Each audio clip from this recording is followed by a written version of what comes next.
This podcast is brought to you by VinZero. VinZero pioneers solutions and services to the AEC and manufacturing industries to support net zero targets. Visit vinzero.com to learn more about how organisations design, build and solve through digitalisation. From VinZero to you, welcome to our Think Future podcast series. Each week we'll share conversations with industry leaders from around the world to find out how they're thinking future. Subscribe to VinZero Think Future for access to more episodes, interviews and profiles. Jack Noonan serves the Asia Pacific market as Vice President for the International World Building Institute based in Melbourne, Australia. Jack is a member of the International Society for Indoor Air Quality and the Green Building Council's Future Green Leaders program and holds a bachelor's degree in Science and Psychology from Monash University, as well as a Master of Business focused on the commercialisation of science and emerging technology. In 2009, he was also the winner of the National Australia Bank Science in Business Award. Welcome to the program, Jack. Thanks so much for having me, Anthea. Great to be here. Jack, can you share with us a little on the role of IWBI for the ANZ region? Yeah, sure. IWBI, or the International World Building Institute, is a certification and advocacy body focused on people first places and putting the health of buildings on the agenda. We are an organisation that is headquartered out of New York City, but we have people in, I think, about 9 different countries at the moment, including here in Australia. So we've got a team based out of Australia that really supports the growth of the organisation and this WELL movement across the Asia Pacific region. Terrific. You've recently released a new program to support ESG. So what can you share about that? We at the International World Building Institute are fundamentally focused on improving the health and wellbeing outcomes of people, communities, organisations globally. As part of that, we recognise the huge amount of interest around ESG at the moment. And when we think about ESG, fundamentally what we're thinking about is using non-financial indicators for decision-making purposes. And environmental, social and governance indicators have been a really important part of that conversation, particularly over the last couple of years. This is something that the Australian market has really grasped as well as a concept. The Australian market is a market that has really led some of these ESG conversations for the better part of a decade, really. We use a lot of the Australian market reports to a framework called the Global Real Estate Sustainability Benchmark, or GRESB, that many of your listeners might be familiar with. Oceania, as the region, has been the top ranking region for the past 11 years around GRESB. So it's quite clear that we as a region really lead the conversation around ESG. So what IWBI and WELL is fundamentally looking to address through this ESG conversation is really focused on social sustainability, so the S of ESG. Over the last, decade, there's been a lot of attention on environmental sustainability, or the E of ESG. And I think it's fair to say that we know what good looks like in relation to environmental sustainability. Now, that doesn't mean that we're doing it well. I would argue that many of us are doing it quite poorly, but we at least know what good environmental sustainability looks like. We know what to do in terms of energy efficiency, in terms of reducing carbon emissions. We know what to do in terms of renewable energy and increasing renewable energy uptake. So a lot of those environmental factors, we know what good looks like. Like I said, not necessarily doing it well, but we know what good looks like. Similarly, we know generally what good governance looks like. We know processes around risk management. We know processes around increasing diversity, around decision making, and that all kind of falls into that kind of governance bucket as well. But arguably, over the last 10 years, we've really struggled to understand what good social sustainability looks like. And when we think about good social sustainability, that's where WELL really kind of fits in. What we're really trying to provide is an evidence-based framework for dealing with issues around health, well-being, equity, diversity, all of the key components to what social sustainability is all about. So rather than having this black box of social sustainability, we're actually trying to create some clarity, particularly for markets, to understand, well, this organization is doing social sustainability well, and this organization is doing social sustainability or it needs improvement around some of these metrics. And what we're really trying to do is we're trying to measure and report on a lot of these metrics focused on human and social capital. So there's also a lot of discussion within that framework around green buildings or high performance buildings. What is IWBI's definition of a high performance building? It's a really interesting question because it's something that has been really fundamental to the work that we've been doing really since the World Building Standard came into existence. What we're really trying to do is we're trying to verify, we're trying to create spaces that advance health and well-being, and we're trying to do this around the world. We have, as part of our certification process, an aspect called performance verification.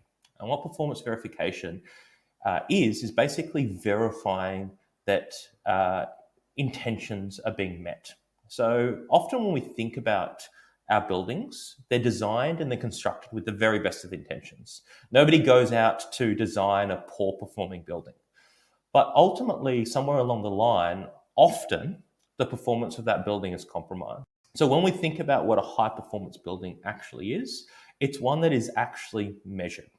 It's a cliche, but it's a cliche, I think, for a reason, but you can't manage what you don't measure. And ultimately, as an industry, I think we have been failing in this regard. We really understand how energy is used across our buildings, but do we really understand the indoor air quality of those buildings? Do we know the thermal comfort, the acoustics, the lighting of these buildings? I would argue that many of us don't. And that's despite many of the industry actually claiming that they have a high performance building.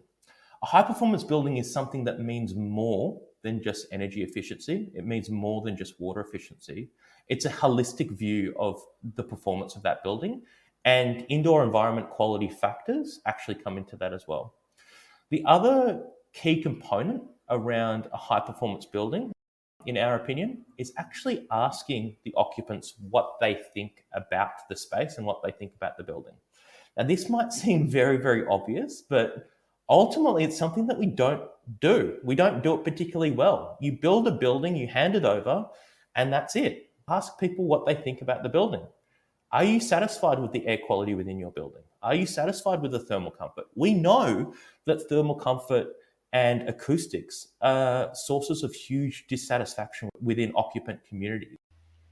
So do we really understand these aspects of a high performance building? And do we really understand what people actually think about their buildings? I think that's a really important question to try to answer.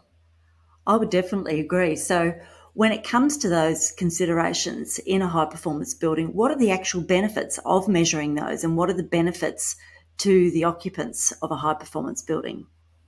Yeah, I think that there's a significant benefit for building owners and facility managers around understanding how their building is performing from a occupant satisfaction perspective. Organizations, as I mentioned previously, they can't manage what they don't measure. And by understanding where they are putting their efforts in relation to a lot of these interventions, they can actually optimize the way that they manage their buildings and manage their spaces. There are a huge range of benefits associated with this approach. We know that occupants' satisfaction around some of these metrics has a direct impact on their health, their well-being, their engagement, and even the productivity. Ultimately, we know that for the occupants, there's a huge amount of benefits associated with addressing some of these issues. Occupant satisfaction in relation to indoor environment quality metrics has been linked to better health and wellbeing outcomes. It's been linked to better productivity and performance outcomes. And it's also been linked to better outcomes as it relates to engagement between an occupant or a person and their engagement with the organisation. So this has also implications around attraction and retention of talent. IWBI's Well Performance Rating, which is a relatively new rating, helps to address these benefits. Essentially, what we're trying to do is focus on measurable building performance strategies that are verified through either on-site testing or sensor technology. So it's really about empowering organizations, empowering facility managers to make the best choices in terms of how they actually influence the spaces that they manage. You mentioned earlier that Australia is leading the way when it comes to high performance buildings and other IWBI indicators. Across ANZ, when you think about the definition of high performance buildings, where are we placed in terms of delivering on these? So I think the Australian market is actually doing a really good job in this regard. The Australian market is very unique as it relates to this healthy buildings and healthy organisation movement. Even though we're a relatively small market, no other market in the world can compete with the level of market saturation associated with engagement of well programs. Other markets have more projects, they have more square meterage covered, but no other market can compete with our level of market saturation. We expect that around 25% of all commercial office space in Australia is engaged in a well program. Not new developments, all commercial office space. Now, that level of market saturation is not seen anywhere else in the world. It's an indicator that we really prioritize the health and well-being of our occupants in the design and the operations of our buildings. And that's what high performance is all about. We understand that this is an important topic and we prioritize that through our operations. What are the drivers in the Australian marketplace that produce that result? I think the Australian market is quite unique, and it's something that very question is something that I think about a lot. The Australian property industry is an incredibly competitive industry. We are a competitive kind of country, but it's more than just being competitive that drives this kind of market uptake. It's also about being collaborative. So something that's very unique about Australia is that we're competitive, but we love to tell everybody about what we're doing. So when we actually engage in a particular initiative, whether or not that be well certification or energy efficiency, we like to tell the industry about it. So that is very, very unique, because when we look at market transformation and getting that kind of uptake of a particular program, it's all well and good to be competitive, but if you're not talking about it, that's not going to drive market transformation. So we have a very collaborative industry that is able to share the successes and also able to share their failures, so that we are actually able to move very, very quickly. The other aspect of it, I think, is we really embrace the concept of health and well-being across our communities and across our families. I think the last couple of years of the global pandemic has really shone a light on that. This concept that they're willing to come together and really deliver on something. And I think that this is what's driving that market uptake in the Australian market as well. It's this recognition that health and well-being is really important to our people. So if we can focus on high-performing buildings that are going to deliver health and well-being outcomes, that's really going to be something that is going to have wide-ranging benefits, not just for the individual, but for our organisations and for our society as a whole. The final thing that I would say about why the Australian market has had such significant uptake is that we lead the world in ESG, and we want to continue to lead the world in ESG. We're an innovative country. The rest of the world looks to us in terms of what high performance looks like. So we should continue to embrace that. That's so great to hear. So how is IWBI sharing the success of the Australian marketplace to drive these outcomes elsewhere? That's a great question. It's actually probably the most enjoyable part of my role and my job at IWBI. I often say that I've got the best job in the world because I get to travel the world and see some of the best buildings and see some of the best organisations implementing health, well-being, diversity and equity globally. But equally, I get to share the stories of the Australian market and really drive market transformation in other parts of the world as well. Really good example of this, I think, is some of the work that we've been doing with organisations around domestic violence support and education. As a rating tool that's focused on social sustainability and equity, we recognise that domestic violence is a workplace issue. A lot of the leading work around domestic violence education and support has actually come out of Australia. So we were working with an organisation in Australia that was pursuing WELL certification and had a really innovative approach to their domestic violence policy and their support system. we took that and now it's embedded within the World Building Standard, and organizations all over the world can implement that domestic violence education and support system. So that's one way that we kind of take the success, we take the stories of Australia, and we actually enable other projects all over the world to take inspiration from that. I really love to hear that. That's a great story, and the definition of sustainability has certainly changed over time, hasn't it? It definitely has. It's something that has certainly changed even over the last kind of 10 or 15 years that I've been part of this industry. One thing as an industry that we need to get better at is to communicate sustainability in a more holistic sense. What I mean by that is that we need to think about communicating sustainability more than just environmental sustainability, but really a focus on holistic sustainability.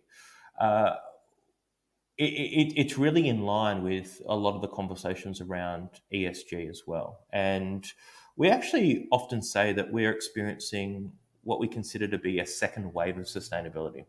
In the first wave of sustainability, it was really about minimization. So, how can you do less? How can you use less to minimize your impact on the environment? With this second wave of sustainability, it's really around regenerative thinking, regenerative design. How can we actually make our environment, how can we actually help our people and our communities thrive? So, really using this concept of sustainability as a form of regenerative thinking. Social sustainability, in particular, is really about how we can improve the lives of people and having a focus on people and their health, their well-being, and how they feel in the world and how they feel within spaces. This is something that's really important to us at IWBI. It's important that when we think about sustainability and we think about the sustainability movement, we really emphasize the role of people within this movement. We really understand that people have a role in sustainability. And it's more than that. It's making sure that as part of the work that we need to do in sustainability, that nobody's left behind. And this is where I think equity becomes such an important part in the sustainability conversation as well. We need to ensure that as part of the transition that we have to see across our society from an environmental, from a social perspective, that people aren't left behind. And that means that we need to deliver buildings, we need to deliver spaces, we need to empower organizations that support the needs of all people and to make sure that everybody feels welcome within a space or within a building or within an organization. Are you looking for a digitalisation and net zero partner to help you achieve your goals? Join the thousands of AEC and manufacturing customers globally who have turned to VinZero to start their journey toward a net zero future.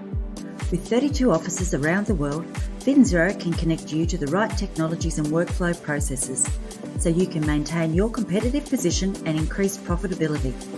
VinZero has an industry expert to help you navigate the best pathway forward wherever you are on your digitalisation and net zero journey. Visit vinzero.com to find out more. So people really are driving change around the world on a number of issues currently.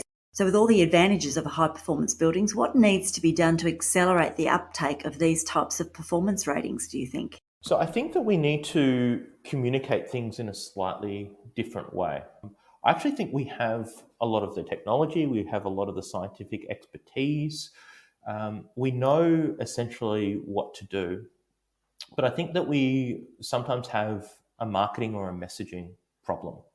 And this narrative needs to evolve and it needs to change.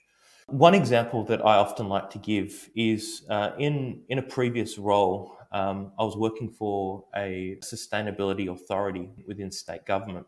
And we used to do a lot of research around what people thought and felt around sustainability. Essentially, we asked our community as part of a social research study if they think that taking action on climate change is important. And we found that over 90% of the Victorian community thought that taking action on climate change was important. When we followed up with them and asked them, are they willing to pay to take action on climate change, less than about a third actually said that they were willing to pay to take action on climate change. When we asked them about the health and well-being of their families, of their communities, of society in general, they said that obviously it's important. And when we asked them if they were willing to pay more for that, almost 90% of them said that they were willing to pay more. Ultimately, we as a community, particularly here in Australia, we're not making the connection between environmental sustainability, taking action on climate change, and the health and well-being of our communities and of our people. So what we need to really do is we need to consider that these concepts are inextricably linked. What our buildings, what our industry, what our organizations exhale in terms of emissions, we inhale as people. And that's what we really need to be thinking about in terms of this conversation. Ultimately, we need to remember that the primary purpose of HVAC systems is usually to improve the environmental conditions for the building users. So we provide outdoor air, which combats the buildup of contaminants like carbon dioxide, like volatile organic compounds, which at high levels can actually cause sick building syndrome. So this idea of people being in a building and actually feeling. We also have things like particulate filters that can remove much of the pollution from traffic or bushfires before it's actually introduced indoors. But we need to recognize that HVAC systems, they account for a large percentage of the emissions that are used within our building. And they're actually a huge contributor to global emissions generally. So as building owners and as facility managers, we need to really get that balance right. We need to understand that HVAC systems are there to improve the environmental conditions of occupants, but they also are taking a huge amount of energy. So we need to get that balance right so that we're actually impacting both the occupants in a positive way without detracting from the environmental imperative that we have as an industry as well. One thing that I would say in relation to HVAC is that we need to be thinking about increasing the ventilation within our spaces more broadly as an industry. Something that the Harvard School of Public Health often say is that we are under-ventilating our spaces. And that actually has a huge impact, particularly as it relates to a global pandemic. We know that transmission of COVID-19 generally takes place indoors, and we know that that generally takes place in poorly ventilated spaces. So if we need to combat transmission, we need to be thinking about ventilation within our spaces. So when it comes to HVAC, how can we actually rate performance? Yeah, I think ultimately the first thing that we need to do is really ask the occupants what they think of the space. So really asking them for their opinions on the satisfaction around the indoor air quality or the thermal comfort that they're experiencing within a space. The other thing to also recognize is that we can rate performance by actually looking at the amount of contaminants that are within that space as well. So measuring things like carbon dioxide, like volatile organic compounds, like particulate matter. This is one way that we can really rate performance. At IWBI, we use the well performance rating to really take all of this information, provide thresholds around what we should be looking for in relation to some of these contaminants and some of these satisfaction levels. And then we provide a rating to organizations to say, yes, you are meeting these thresholds, or no, you need to improve your performance around some of these things. So ultimately, we need to be asking some of these questions. We need to be actually measuring some of these parameters for us to really understand how we actually rate the performance of HVAC. So how then can high performance buildings change health outcomes for their occupants and change outcomes for owners at the same time? So high performance buildings ultimately lead to healthier people. We know that the physical and social environment is the number one determinant of our health and well-being. So the amount of time that we spend within buildings has a huge impact on our health and well-being. The average Australian, as an example, lives to about 84 years. 74 years of that average Australian's life we spent indoors. So we actually spend a stack of time indoors and the physical and social environment being the number one determinant of our health, it means that if your building is performing well, it will have a huge impact on your health and well-being. When we think about health and well-being, we can't just think about health and well-being from a physical health perspective. Often when we think about health and well-being, we just think about our individual physical health. But when we think about health and well-being, we need to think about our mental health and our social health as well. So the way that we interact the way that we interact in our societies. So healthy buildings and high performance spaces can actually lead to significant health outcomes as it relates to physical health, social health, and mental health. Another aspect of this is that high performance buildings can really inspire trust within our community. Ultimately, the last couple of years has really shown us that buildings can impact our health and well-being. We've known this many of us have known this for decades, but it's really been the last couple of years that has really shone a light on this particular topic. And unfortunately, with concepts like indoor air quality, often these are invisible concepts. And what we're really trying to do with a focus on high performance buildings and healthy buildings is really make the invisible visible. And this is really ultimately leading to a competitive advantage for a number of building owners and a number of organizations. If you can build trust within your buildings, if you can build trust within the workplaces, you have a competitive advantage. You're able to bring people back to the office. You're able to bring people back to the office safely, and you're actually able to have your employees engage with each other in a way that they might not be able to do via Zoom. So in that way, you're really building a culture of health across an organization through a focus on your workplace or your building. This then, in turn, has significant ESG and corporate social responsibility implications as well. Building owners are doing this because they see their role not just in recruiting tenants, but they see their role as being partners with their tenants to recruit talent for their tenants. So if you have an amazing building, if you have an amazing workplace, you can recruit a better tenant, and that tenant can actually leverage their workplace to recruit better people as well. So there are a huge number of implications around a focus on high performing buildings, around a focus on putting health and well-being at the center of these conversations. So there's some really good examples there, and you just revealed some staggering statistics around how much time we actually do spend indoors and our average ages, etc. How can you take an existing building and optimise its performance? So the concept of existing buildings is actually a really important part to this conversation. Often there's an assumption that we can't do much with our existing buildings, that we need to really implement some of these strategies, some of these interventions within our new developments only. But ultimately, when you look at the property industry, only 2% of the property industry is new developments. 98% of the property industry is existing buildings. And it's not good enough to basically say that we don't address this building stock. Ultimately, the people that are within these buildings, the health imperative still exists within these buildings as well. And a lot of the things that we can do within these existing buildings are relatively simple. Actually measuring the indoor air quality of the space, actually asking occupants what they think of the space, implementing policies and programs and operational schedules that impact people's health and well-being are all things that can be done within existing buildings. A really good example of this in Australia, in my hometown in Melbourne, is 500 Collins Street.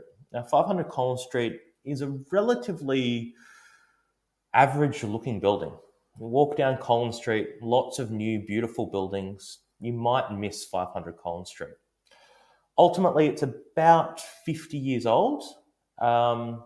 And that building recently achieved WELL Platinum certification, the highest level of certification that's available from the International WELL Building Institute. The reason why that 50-year-old building achieved WELL Platinum certification is because they actually operate that building very, very well. They know their building, they know the way that it performs, they measure the performance over time, And they really prioritise their tenants and their occupants through every decision that they make within that building. And that's one of the reasons why 500 Collins Street achieved WELL Platinum certification.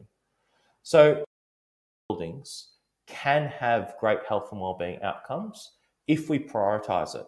And if we realise that this is something that should be applied to all buildings, for all people, and not just for the new buildings or the privileged few. So, how does the IWBI process work in principle? So, WELL applies the science of how physical and social environments affect human health, well-being, and performance. Essentially, we have a framework or a roadmap that's backed by the latest scientific research, including over 7,000 citations, and we call this the WELL Standard. So, the WELL Standard basically outlines health interventions across 10 different categories: air, water, nourishment, light, movement, sound, thermal comfort, materials, mind, and community. So the idea of having 10 concepts is often I say you can't have a healthy building or a high performance space that just focuses on air or indoor air quality and does nothing for the mental health of the occupants. You can't have a healthy building or a healthy space that just focuses on acoustics but does nothing for the thermal comfort of the occupants. Ultimately, a healthy building is one that encapsulates all aspects of health, well-being, and equity. And that's a really important part of the IWBI process and WELL certification. So organisations will gather their documentation and they'll basically provide that documentation to IWBI for verification and for third-party review. After we've reviewed that documentation, we'll send out an auditor to measure the actual space. So it's all well and good to say that you've designed for good air quality, that you've designed for good acoustics, but is that design intent actually being met? The independent auditor will come out and will physically test the indoor air quality within the space. And that is what performance verification is all about. After that process, the building or the project will then be awarded WELL certification. We have 4 levels of WELL certification. We've got WELL certification at the bronze level, at the silver level, at the gold level, or at the platinum level. So the example that I gave before, the 500 Collins Street, they achieved WELL Platinum certification, which is the highest level of certification available from the International Well Building Institute. And how long does the certification process take to play out? So it really depends on the organisation and the building. We've had organisations that have achieved WELL certification within a couple of months. We've had some organisations that have taken longer to achieve WELL certification because it's a new development, and that new development takes time to be built and to be developed. Ultimately, at the International Well Building Institute, we have a focus on actual performance. So to actually certify a space, that building needs to exist and needs to be occupied. So, what are the metrics used to specifically measure the IWBI performance ratings? So the WELL Performance Rating specifically helps organisations implement best practices for continuous monitoring and performance across key indoor environment quality metrics related to air quality, water quality, thermal comfort, acoustics, lighting, and occupant experience. So that occupant experience is the one that I keep raising around actually asking occupants what they think of a space. So all of these metrics essentially result in the WELL Performance Rating. I get to work with some incredible projects all across the country. One key aspect of the WELL certification process and also the WELL performance rating process is this idea of continuous monitoring and to really recognizing that a commitment to health and well-being, a commitment to high performance spaces is not just about a set and forget. It's about asking occupants what they think over time and actually measuring some of these things over time. So through the WELL process, we actually ask buildings and spaces to provide evidence that they're maintaining their systems, that they're actually delivering on the design intent on at least an annual basis. We often say at IWBI, you don't go to the gym once and suddenly you're healthy. It's the same concept when we're talking about healthy buildings and high performance spaces. you can't just do this once and consider yourself to be a high performance building. You actually need to embed this within the ongoing operations of your buildings. And organisations... I love that comment about the gyms. It's certainly a good analogy. So, Jack, we're coming to the end of our time together on Think Future podcast. Can I ask you, when you think future, about the role of IWBI and the work you are doing in promoting quality of life in the built environment, what excites you the most? I think the thing that excites me the most is our ability to scale and the concept of market transformation. I love the fact that 10 years ago, when I was having some of these conversations around air filtration, they were so far behind where we are as an industry today. And the thing that excites me is in 10 years' time, some of the conversations that are a real struggle today around healthy buildings, around our role, the role of organisations and the role of property as it relates to our health and well-being, I really feel like they're going to be part of normal practice in 10 years' time. So the thing that really excites me is essentially market transformation, seeing the market transform over time, seeing what might be considered as best practice today become business as usual in 10 or 5 or 10 years' time. That kind of market transformation, building that legacy of continuous improvement, that's the thing that excites me most in the role that I have. Jack, it's been a great conversation. Thanks for joining us. Thanks so much for having me, Anthea. This podcast was brought to you by VinZero. VinZero help the AEC and manufacturing industries keep pace with digital change and achieve their technological and sustainability leadership goals. VinZero is a company that cares about creating and building a better world. Together, we are working with industry and environmental experts, providing forums and platforms through our VinZero Think community to create conversations that matter to our future generations. We invite you to join in the conversation and participate in our Think community. Like and subscribe to Think Future to stay up to date with the latest innovations and conversations as we take AEC and manufacturing around the world closer to zero. You can download our podcasts at vinzero.com or from your favourite podcast platform. From VinZero Think Future, thanks for listening.